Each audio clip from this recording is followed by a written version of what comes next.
What do these people need to get started? Why aren't they starting? We all know the answer is fear. But the difference with you guys or me or anybody who's followed through is we're more afraid of what life would be like if we don't follow through than the person who's willing to settle for what they got and kind of hope it'll change and maybe purchase something for the moment and then not follow through on it. It's almost like people, overachievers, have a little more fear. They're a little more afraid of missing out. They're afraid of not being there, or they got a strong enough reason to follow through. So I'd say if you're looking at home, you want to give somebody some value, go, where do I start? I'm sick of this. That's a damn good place. That's probably why they bought the product in the first place, but now they're not. From that for just a minute. What's that? They bought it. They bought the product to escape from that state. Just for a moment. Yeah. So, because well, guess what? What makes people excited is progress. You don't have to be at the goal yet to feel alive again. You have to make progress. And the first step to progress is making a decision and buying the product. But then they don't do the second step, which is open the damn thing up. I think another powerful distinction that you're hitting on here is the fact that a lot of people that have breakthroughs in their lives, like including Frank and I both in different, success stories, situations, whatever you want to call them, is that, people typically hit rock bottom before that must is a reality. You're right. So, in thinking of that, because a lot of things as well, like we hear in marketing, like if you had a gun to your head right now and you had to make money in the next, 48 hours, what would you do? And that really resonates with people. But so I just wanted to bring this into the conversation because I think a big part of the market of all these people aren't people that have their backs completely against the wall yet. That's right. Okay, so they're not in a must situation yet. They're in a desire situation where they're okay in their lives. They do have big dreams and ambitions. They do want greater things. But it's not pushing them yet to the point where they will do what it takes to master something. Must. So what do you think? How do people go from not having their backs against the wall when they have no choice to say, I'm totally sick of this, to conditioning their minds to go from their situation where they are, which may be okay, to getting something greater? Well, think about this. What pisses you off and what excites you is all relative. $300 a week, $2,500 excites him more, that memory to this day, than even the $1 million, he did in his first 24-hour version, right? Or you breaking the 4 minute mile, $1 million, that must have been out of your mind. Tell me about that for a second. What did that feel like? You make $1 million in 24 hours, nobody in the history of the internet's done it. Euphoria. It was unbelievable. What was your? It wasn't even about the money. That's exactly right. That's exactly right. It wasn't really about the money. No, it wasn't. I wasn't thinking like, that's how many cars I can buy. No. It just wasn't. It was just breaking through like another barrier of progress. So at that point, it wasn't about your back to your wall. At that point, what it was really about... It was a further point for my fear, is what it really was. Further point for your fear, and for some people, and I think in some cases, it's also a recognition of who I am and what I'm capable of. So for somebody whose life is already great, this is about, what if I could take on another skill that could create more freedom for my life? And just saying, I'm not having to go out and try and do it all perfectly right now. What I'm going to do for the next 8 weeks, I'm going to create a little ritual. I'm going to do one thing a day to condition my mind, right, so that I get strong, so I follow through. I'm going to read something. I'm going to listen to something. I'm going to immerse myself. I'm going to go for an intense jog, or I'm going to go lift weights, but I'm going to do it consciously to get in a state where I'm going to follow through. That's number one, because people follow through when they're in state. Second, I'm going to get clear about why this is a must for me. Not because my back's against the wall, but because I want to master an area of life that could create some freedom. I'm not going to master it overnight, but I got the system, I got the plan. I'm going to do one thing a day. I'm going to work on one subject a week. This week's going to be about figuring out what the right product or industry is. Next week's going to be basics of building traffic. And each week I'm going to make a little progress, and I'm going to get to a goal, whatever that is. I'm going to make $1,000, my $300 in a week. I'm going to get to my $2,500. That first $2,500 is the most exciting. Unbelievable. The first $300. I remember it's life-changing too. It is the most life-changing. I remember I was supposed to be a truck driver, making $24,000 a year because I'd be making the most anybody in my family had ever made. How'd that work out for you? Yeah, real well. Thank God I'm not driving a truck, right? I think you could pull the truck. I figured out I could pull it with my finger, man. I could do it with my teeth. I could pull it with my teeth, right? 36 grand a year was the goal. If I could make 3 grand in a month. And when I did that, I was out of my mind. And then it was like, could I make 10 grand a month? Then it was 10 grand in a day, then 100 grand a day. Then could I make $1 million in a day? I had a day where I made $400 million in a day. The stock value of the company I took public, my personal stock. But it was probably after I did it, though, so it doesn't really count. He told me when I was on stage, I had this audience of about 15,000 people at the Continental Center. It was during a stretch break. I was doing what I loved, rocking the house. Everybody's going crazy. And he goes, the stock's worth $400 million right now. I was like, wow, that's cool. It's like, okay, I don't want to sound stupid. It's like, what's next? And I went right back to what I loved. Once you break through, then it just becomes a game. The people that are getting your products have not yet broken through in most cases. The breakthrough happens by conditioning your mind every day, by feeding it a role model or a story. It's putting yourself in a peak state where you follow through by getting physically strong. It's creating a little ritual of doing a little bit each day, and then you get momentum. But the most important thing of all is what we started out with. Why? Absolutely. Why is it a must for you?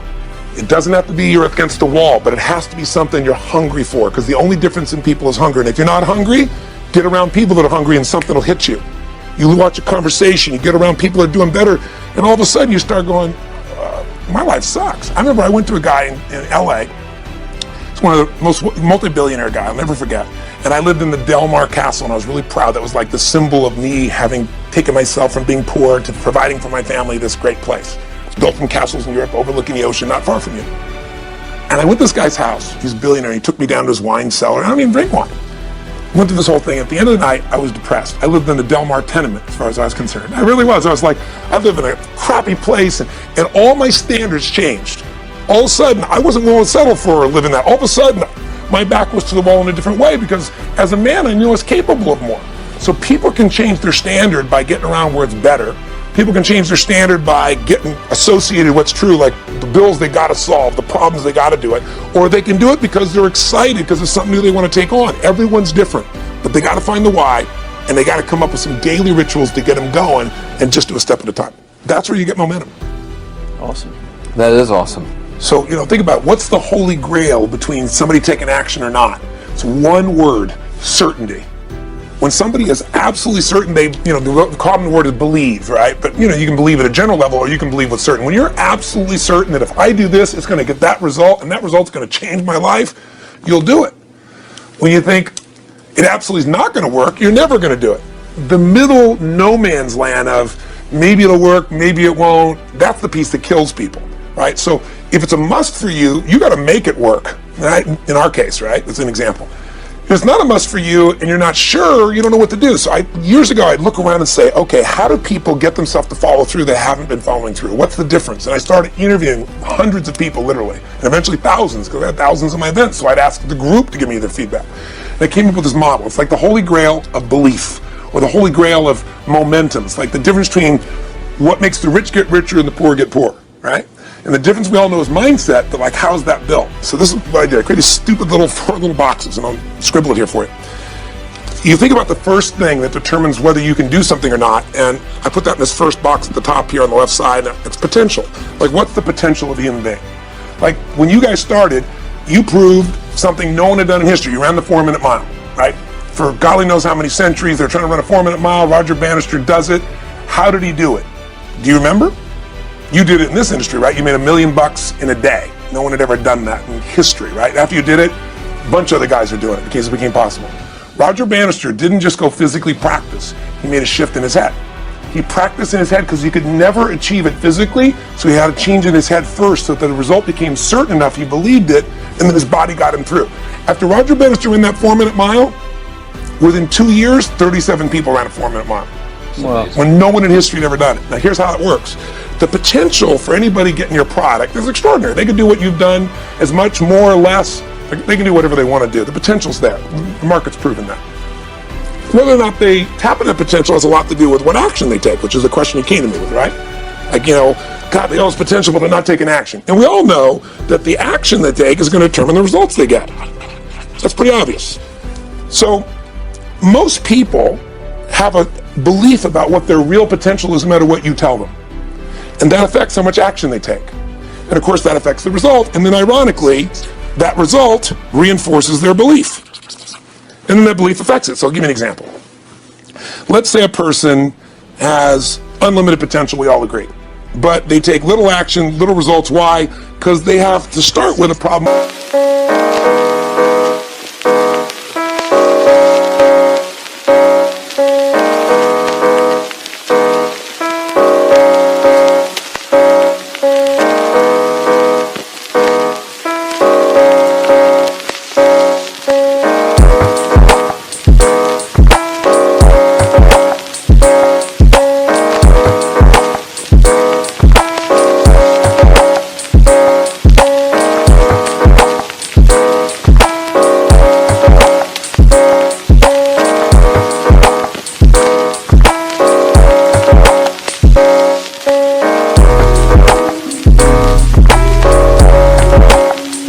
belief. They don't believe it's really going to happen for me. Maybe for Frank Kearns because he's got the cool hair and stuff, or maybe it's for you because you're so driven, but it's not me. Maybe Tony Robbins because he's a freak, got these big teeth. Whatever their thought process is, right? They got this thing, right?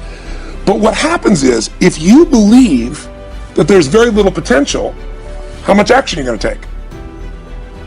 Nothing, little. And when you take little potential with a little action, what kind of results do you get?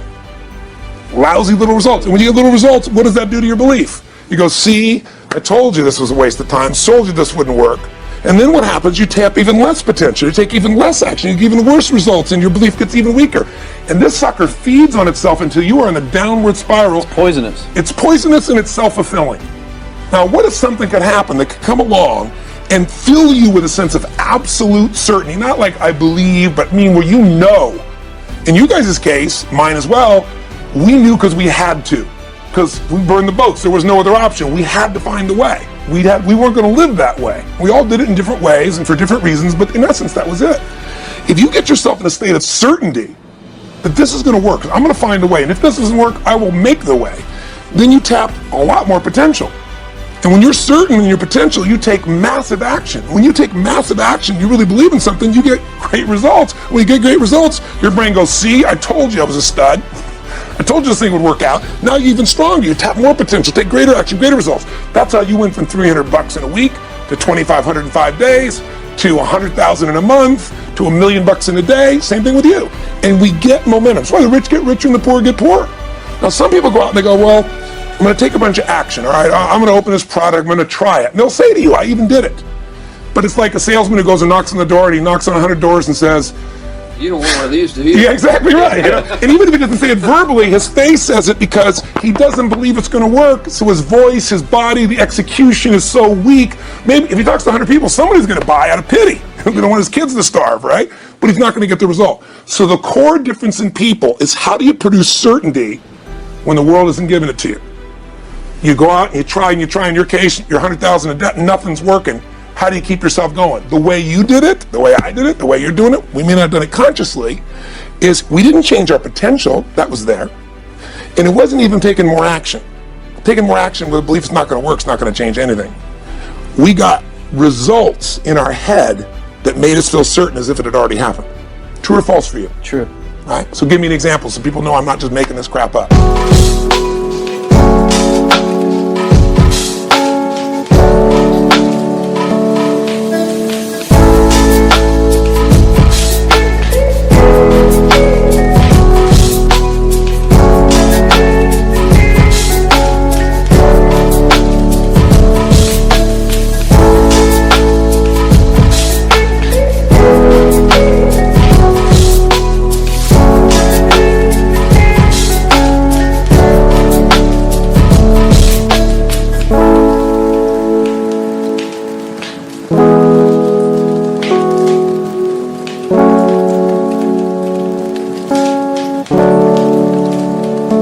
Well, I mean, just like when I had nothing, I already knew I was driving like Ferraris and Porsches and stuff because I always wanted those cars. I already knew I was going to have them. It was inevitable. Right. I inevitably, that was just my inevitable outcome. But how did you do that? Did you have a ritual? Did you think about it regularly? Was it one time you thought about it, or was it something you had an obsession towards? I had an obsession towards it. I mean, I used to work at a video store, which is the last job I ever had in my life. Thank God. And I used to go to work almost every day. And I used to bring 2 magazines with me to read on my breaks. Entrepreneur magazine, just to read about business and everything else, and read about what other people are doing, look for role models. And I used to carry an auto trader with me. And I used to look at Porsches that were for sale. Yeah. And people always used to ask me, what are you doing with that Auto Trader magazine? I'm like, well, I'm just picking out the Porsche that I'm going to buy. Right. Which probably got you a lot of crap. I did. People made fun of me. Sure. I actually had a boss at that job tell me, you really shouldn't do that to yourself, John, because it's very, very likely that is never going to happen. That it's very likely that you're never going to have that car. Yeah. That's the kind of belief he was trying to put in my head.